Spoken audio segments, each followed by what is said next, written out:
Welcome back, everybody, for another deep dive into a topic that might be a little bit more unseen than what we normally cover.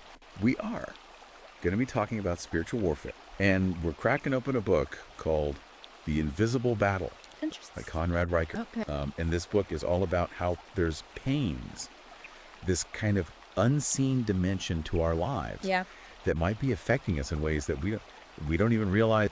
He argues that understanding this and how it works can really be key in navigating the challenges that we face in this world. I like it. So what's interesting is that Riker presents this idea of spiritual warfare as something that's not just for like the overtly religious, people. He actually starts off the book with a story about a friend of his who's a former atheist. Interesting. This guy was going through a lot. He was dealing with job loss and relationship issues, just kind of like everything was falling apart. Yeah, the whole 9 yards. Yeah, exactly. He stumbles upon a book on spiritual warfare, and it completely shifts his perspective. Really? It's like he's discovering that there's more to the game of life than he initially thought. It's like he's been playing with half the rule book. Exactly. It's like realizing there are these rules, that you weren't even aware of, and it changes the whole game. That makes a lot of sense. But what I find even more intriguing is that Riker doesn't just rely on personal anecdotes like that. Okay. He actually brings in scientific research. Oh, okay. He's really trying to bridge the gap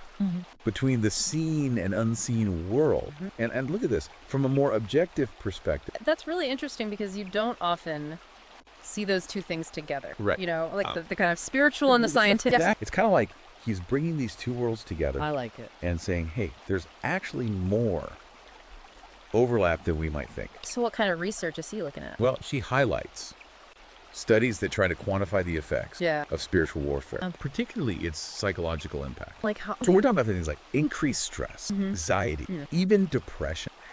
He even cites a statistic suggesting that 50% of mental health issues might have a spiritual component. 50%. Now, whether or not That's huge. you agree with that number, it definitely makes you wonder if we're overlooking a crucial piece of the puzzle when it comes to well-being. You would think so at that point. All right. If that's true, you have to at least consider it. Exactly. Yeah. So it raises that question, like, are we focusing too much on just the physical and the mental without considering the spiritual aspect? So it's like a three-legged stool. Got the physical, the mental, and the spiritual. Exactly. Got to have all three. And Riker uses this example of a guy named Richard, Okay. who was a lawyer, very successful lawyer, but he was completely burned out. I've been there. Yeah. It's rough. The stress was eating him alive. Amen.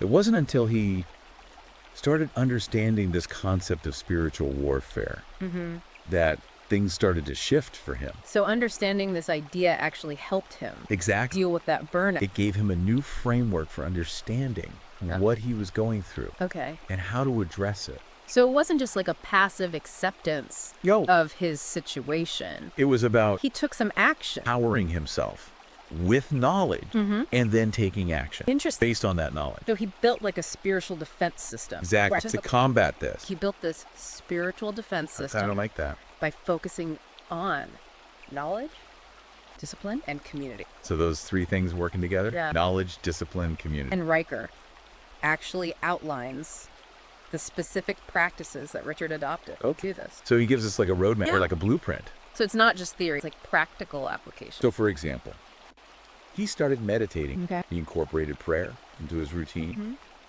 And he actively sought out a supportive community to help him stay accountable and grounded. So it's like having a support system Exactly. to help you stay on track. Because when you're in a battle, you need allies. You need your squad. Yeah, you need people who are fighting alongside you. Absolutely. So we've talked about the battlefield a little bit. We've talked about kind of like the idea of equipping ourselves. But what about the enemy in this spiritual war? Okay, yeah. Who or what are we up against? Who are we fighting? Right. That's the big question. And that's where things get a little more mysterious. He's- Yeah. Riker dives into the nature of spiritual evil. Okay. And he describes its manifestations in ways that I think a lot of us might have experienced. Such as? Things like persistent negative thoughts, Okay. unexplained occurrences, Yeah. or a feeling of being held back by an unseen force. Have you? Felt that? Oh, yeah. Like something is subtly working against you. Yeah. Even when logically, everything should be fine. It's like hitting an invisible wall. Exactly. You just can't seem to move forward. It's like you're trying to run, but you're stuck in mud. It's like there's something holding you back. Yeah. Yeah. And it's hard to pinpoint what it is. So why would something want to do that? What's the motivation? That's a great question. And that's something that Riker explores from a few different perspectives. Okay. So from a theological standpoint, he discusses this idea of evil as a force that's seeking to separate us from a sense of connection with something greater than ourselves. Interesting. It's like it wants to keep us trapped in a cycle of negativity. It wants to keep us down. Exactly. Like, He also delves into psychological interpretations of this, suggesting that maybe this evil could also be viewed as self-sabotage. That's interesting. Or the manifestation of our deepest fears and insecurities, taking on a life of their own. So it's like our own inner demons coming out to play. Like our own shadow that we're projecting out into the world. I like that. So whether we're talking about external forces or internal struggles, it seems like there's something that can seriously disrupt our life.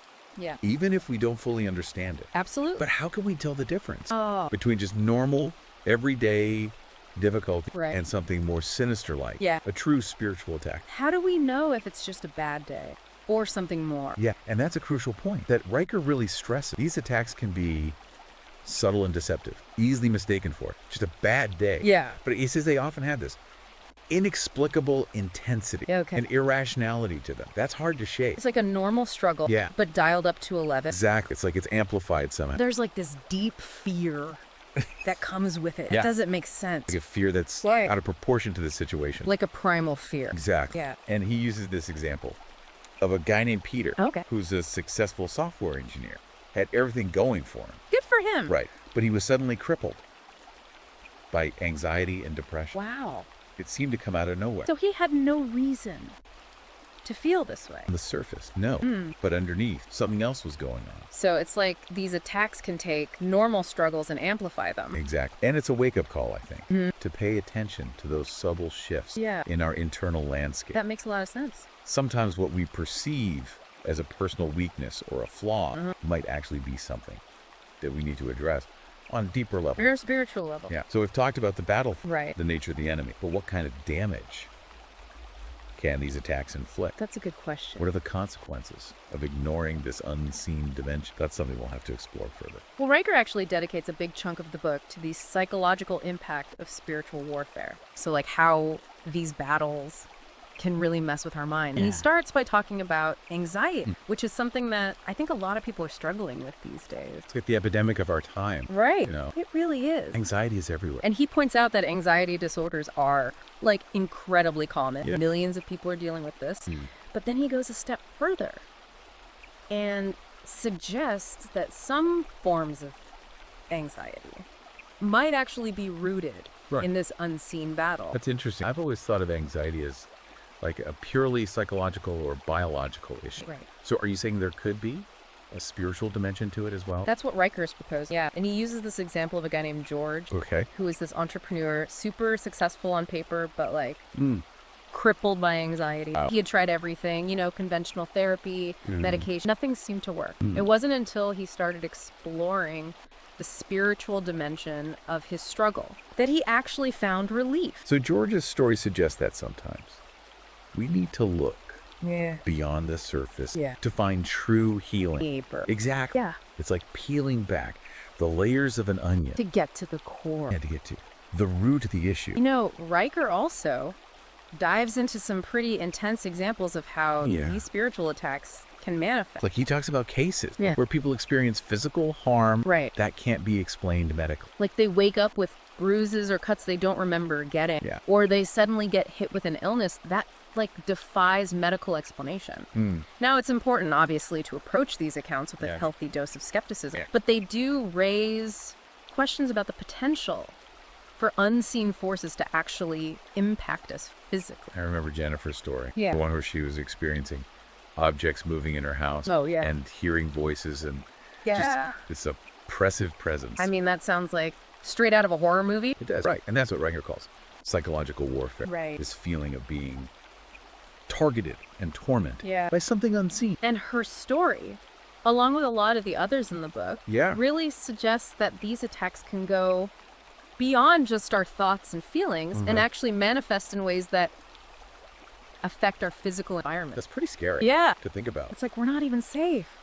in our own homes. Right. It's starting to paint a picture of a much more complex reality than I think a lot of us realize. It's like there's this whole other dimension operating and we're just clueless to it. So if we are in this invisible battle, we need to know the rules. Right. We need to know the tactics. Know your playbook. How do these attacks actually work? What's the mechanism at play here? Right. What's going on behind the scenes? Well, Riker really emphasizes the subtle and deceptive nature of these attacks. Okay. And he's suggesting that they can creep into our lives unnoticed, slowly influencing our thoughts, our emotions, our behaviors. Like a shadow. You can't see it.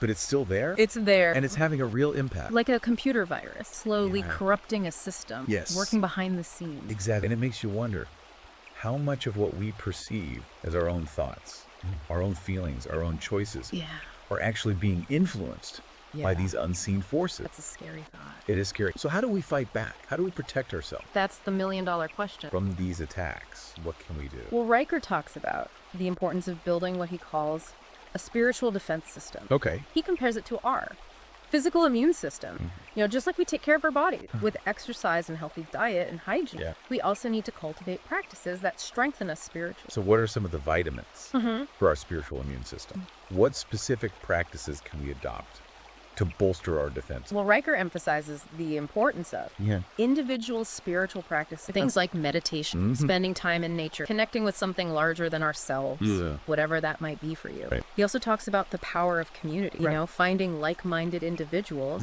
who can offer support and accountability. So it's like having a spiritual support system. Right. A team of people who understand the battle and can help us stay strong. He uses the example of the early Christian church, how their strong sense of community helped them withstand persecution and internal division. Yeah, it's like they had each other's backs. Exactly. And that made all the difference. Absolutely. So the power of collective support can really amplify our spiritual strength. Riker talks about this concept of a spiritual covering, where the collective energy of a group can offer a sense of protection and strength that we might not have on our own. So it's like a force field that's created by the group. Yeah, like a spiritual shield that surrounds and protects everyone. I like that.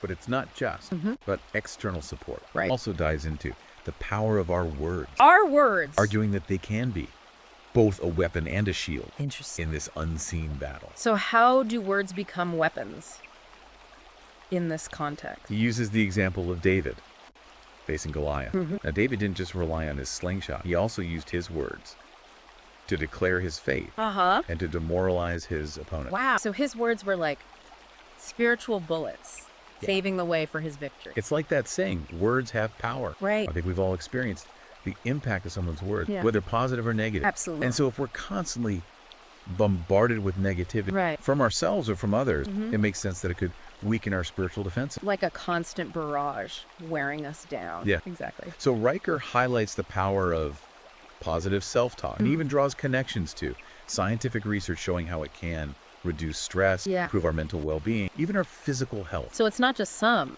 new age woo-woo. There's actual science backing this up. And he suggests consciously choosing words that uplift and empower us, both in our internal dialogue and our communication with others. So it's about cultivating a positive inner landscape. Yeah, like guarding our minds from negativity. And not allowing negativity to take root. Speaking of guarding our minds, Riker also talks about the power of silence. Oh. Using silence as a strategic advantage in the spiritual battle. Interesting. How does that work? How does silence become a weapon? He uses the example of Jesus, remaining silent in the face of false accusation, showing how silence can be a form of strength and intelligence. The best response is no response. Exactly. It's about choosing our battles wisely and not engaging in every conflict that comes our way. It's about mastering our reactions, choosing our words carefully. He also talks about the importance of effective communication in general, whether it's communicating with a higher power through prayer, with ourselves through positive self-talk, or with others in a way that promotes understanding and peace. He uses a great example of Esther, who saved her people by carefully choosing her words and approaching the king with wisdom and tact. Her story really highlights the power of words to influence outcomes, de-escalate conflict, create positive change. So it's not just about winning battles. Right. It's about using our words constructively to build a better world. I like that. Me too. But this whole concept of spiritual warfare can feel overwhelming. Yeah. Especially if we're just beginning to understand it. Where do we even start? Right. It's like, where do we go from here? Well, Riker really stresses the importance of recognizing the battlefield and the enemy's tactics. So he encourages us to pay attention to patterns of negativity in our lives, whether it's recurring negative thoughts, unexplained misfortunes, difficult relationships, and just ask ourselves, is there something more going on here? Could this be a sign of a spiritual battle? So it's about becoming more aware of the subtle influences that are at play in our lives. Like developing a spiritual radar. I like that. Tuning into those subtle frequencies that we might have been ignoring before. You got to pay attention to the But what happens if we do? Identify a potential spiritual attack. Okay. Yeah. What are the steps? What are the steps we can take to address it? Riker outlines a multifaceted approach that involves both individual practices and the power of community. So it's a two-pronged approach. Yeah. He suggests practices like prayer, meditation, connecting with nature, that the key is to find what resonates with you personally. Right. Find what works for you. Yeah. There's no one-size-fits-all solution. Exactly. And he encourages seeking guidance from trusted mentors or spiritual advisors. So people who have experience navigating these challenges. People who've been there, who can offer wisdom and support. It's like seeking professional help for our spiritual well-being. Exactly. Just like we would for our physical or mental health. Absolutely. But sometimes even with all the tools and the support, we might still feel overwhelmed. Yeah, it can be a lot. Is there anything we could do to shift our perspective, to approach this battle with more confidence and strength? That's where Riker introduces the concept of developing what he calls a victory mindset. A victory mindset. He argues that our beliefs create our reality. So it's crucial to cultivate a belief system that empowers us to overcome challenges and achieve our goals. It's about believing that we can win this battle even before we see tangible results. It's about having faith. That victory is possible. But how do we develop that kind of unwavering faith, especially when things are tough? Well, Riker suggests things like visualizing ourselves, overcoming challenges, speaking affirmations of victory, surrounding ourselves with positive influence. So it's about shifting our internal narrative. Yeah, from one of defeat to one of empowerment and possibility. I like that. It's like rewiring our brains for success, training ourselves to focus on the positive, even when surrounded by negativity. Exactly. That's powerful. It is. But is there anything else we can do to strengthen our position in this unseen battle? Well, Riker draws inspiration from the Bible, specifically the concept of the armor of God. The armor of God, that's a classic image of spiritual warfare. It's powerful imagery. It is. But how does Riker interpret it in a practical way? He breaks down each piece of the armor, explaining its symbolic meaning and how it can be applied in our daily lives. So let's dive into that. He starts with the belt of truth. Okay, the belt of truth. What does that represent? Emphasizing the importance of grounding ourselves in honesty and integrity. It's like the foundation of our spiritual house. Right. Without truth, everything else crumbles. Exactly. So we got to start with a solid foundation of truth. And then he moves on to the breastplate of righteousness. The breastplate of righteousness. Highlighting the importance of living a life aligned with our values and principles. Okay, so that's like our moral compass. Right. Guiding us towards what's right, even when it's difficult. It's about making choices that are in alignment with our highest values. Even when we're tempted to compromise. Absolutely. Then there are the shoes of the gospel of peace. Ah, the shoes of peace, representing the peace of God, which surpasses all understanding. It's like having a firm foundation, so we don't get shaken by the storms of life. Inner peace amidst the chaos. That's what we're talking about. And then we have the shield of faith. The shield of faith. Which represents our unwavering trust in something greater than ourselves. Yeah, that's a big one. It is a big one. Faith is like our invisible shield. Right, reflecting the arrows of doubt and fear and negativity. Choosing to believe even when we want to have all the answers. Exactly. And then there's the helmet of salvation. The helmet of salvation. Symbolizing the assurance of our connection to something beyond our physical existence, offering a sense of security and protection. So it's like having a spiritual helmet. Yeah, protecting our minds from negativity. Remembering that we are loved and supported no matter what. No matter what. And finally, we have the sword of the Spirit. Ah, sword of the Spirit. Which is the Word of God. So the Word of God is a weapon. Interesting. That's powerful. How does that work? Riker argues that the Word of God, in whatever form it takes for you, can be a powerful tool for cutting through lies, deception, spiritual darkness. So it's our offensive weapon. Yeah. In this battle. Exactly. The tool we use to fight back against negativity. We claim our victory. So the armor of God is like a full body spiritual defense system. It is. Protecting us from head to toe. But it's not just about defense, is it? Riker also talks about the importance of going on the offensive, of actively fighting back against these negative forces. We can't just sit back and wait to be attacked. We got to take the fight to the enemy. He says we need to develop a warrior spirit. Okay, a warrior spirit. A willingness to stand up for what we believe in and to fight for our right, to live a life of peace and joy and purpose. This doesn't mean aggression or violence. No, it's about having the courage to face our inner demons, to challenge negative thoughts and beliefs, and to choose love over fear. So we're talking about becoming spiritual warriors, but warriors of light, wielding the weapons of love and truth and compassion. I like that. Me too. Riker also explores the impact of spiritual warfare on various aspects of our lives. Yeah, he doesn't just keep it theoretical. He talks about how it can affect our relationships, our finances, even our health. So it's like these attacks can manifest in a variety of ways. Yes, from strained relationships to financial setbacks to physical ailments. And mental health challenges. Exactly. And he emphasizes the importance of discernment. Right. Paying attention to pattern and seeking guidance when needed. So we need to be able to recognize the symptoms of spiritual attack. And then take the appropriate steps. Yeah.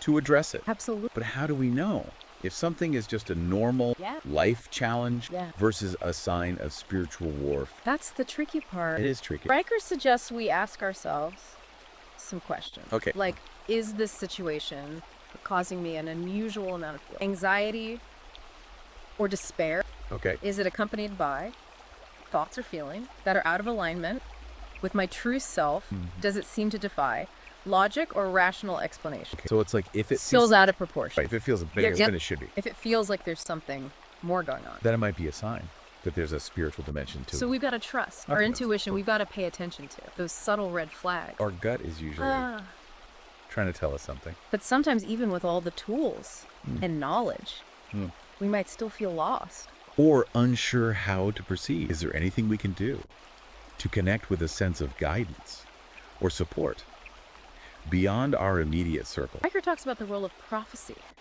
in spiritual warfare. See, that sounds a little mystical. How does that work in a practical sense? Well, Riker believes that prophecy isn't just about predicting the future. It's about receiving guidance and insights that can help us navigate challenges and make wise decisions. So it's like a spiritual GPS system. In a way, yeah. But he also emphasizes the importance of discernment because not all prophetic insights are genuine. Right. There's a lot of noise out there. Absolutely. So we got to be careful. But he shares personal anecdotes of how prophetic guidance has helped him avoid danger, make important life choices, even uncover hidden patterns of negativity in his own life. So it's like having a spiritual advisor, someone who can see things from a higher perspective and offer guidance. But how do we find those prophetic voices? Yeah. And how do we know if they're trustworthy? That's a good question. Riker suggests seeking out individuals who have a proven track record of accuracy and integrity. The people who have a good reputation. Yeah. And to always test their insight against our own intuition and the guidance we receive from our own connection to something greater than ourselves. So it's about finding that balance between seeking external guidance and developing our own inner compass. Exactly. It also emphasizes the importance of forgiveness. Forgiveness and disrupting the cycle of spiritual warfare. Interesting. How does that work? He argues that holding on to anger and resentment only gives the enemy more power over us. So forgiveness is not just about letting go for the other person's sake, but for our own spiritual well-being. It's about taking back our power and setting ourselves free. He talks about the story of Joseph forgiving his brother. And he connects forgiveness to scientific research showing its ability to reduce anger and vengefulness, promote compassion and empathy, and even improve our physical health. So it's like forgiveness is this powerful act of healing. It is, on multiple levels. It's not just a moral imperative, it's a practical tool. Right, for our well-being. Claiming our power. Yeah, and moving forward in a healthier way. Absolutely. Riker also dives into the connection between spiritual warfare and our physical and mental health. Right. He argues that these unseen battles can manifest in physical and emotional symptoms. He shares anecdotes of individuals who experience things like chronic pain, anxiety, depression, that defy medical explanation. Right. It's like modern medicine can't quite figure it out. And they only find relief when they start addressing the spiritual dimension. Their struggles. So there's this piece that's being overlooked. Like there's missing piece to the puzzle. He also explores the impact of spiritual warfare on our finances, highlighting how unseen forces can influence our financial decisions and outcomes. So it's like there's a spiritual dimension to money as well. It makes you wonder, right, how much of what we attribute to just bad luck or circumstance might actually be rooted in this unseen realm. It's a scary thought. It is a little bit scary. Yeah. But if that's the case, how do we take control? How do we fight back against these attacks and create a more positive reality for ourselves? Well, Riker stresses the importance of developing a victory mindset. Okay, victory mindset. Believing that we are more than conquerors through whatever higher power or principle we align with. So it's not just about positive thinking. Right. It's about aligning ourselves with a power that's greater than ourselves. That can help us overcome these challenges. It encourages us to visualize ourselves overcoming challenges, speak affirmations of victory, cultivate an attitude of gratitude. So it's like a combination of inner work and outer action. I like that. Right. It's about shifting our mindset, strengthening our defense, and taking practical steps to protect ourselves. But it's also about remembering that we're not alone. Right. We have support. We have allies, both seen and unseen. Riker ends the book with a really powerful message of hope. He does. Doesn't he? He reminds us that the battle is real, but so is the victory. And he leaves us with a call to action, urging us to be vigilant, to stay alert, and to fight the good fight. Knowing that we are more than conquerors. Exactly. It's an inspiring message, especially in a world that can feel so dark and chaotic at times. It's a reminder that we have the power to choose love over fear, to choose faith over doubt, to create a reality that reflects our highest aspirations. Beautifully said. So for anyone listening who's ready to explore this unseen dimension, strengthen their spiritual defense, and step into their full potential, I highly recommend checking out The Invisible Battle. You can find it on Amazon Kindle and Google Play Books. It's a call to arms, an invitation to a life of purpose and power. And on that note, we'll wrap up this deep dive. Thanks for joining us on this exploration of spiritual warfare. Until next time, stay vigilant, stay strong, and keep fighting the good fight.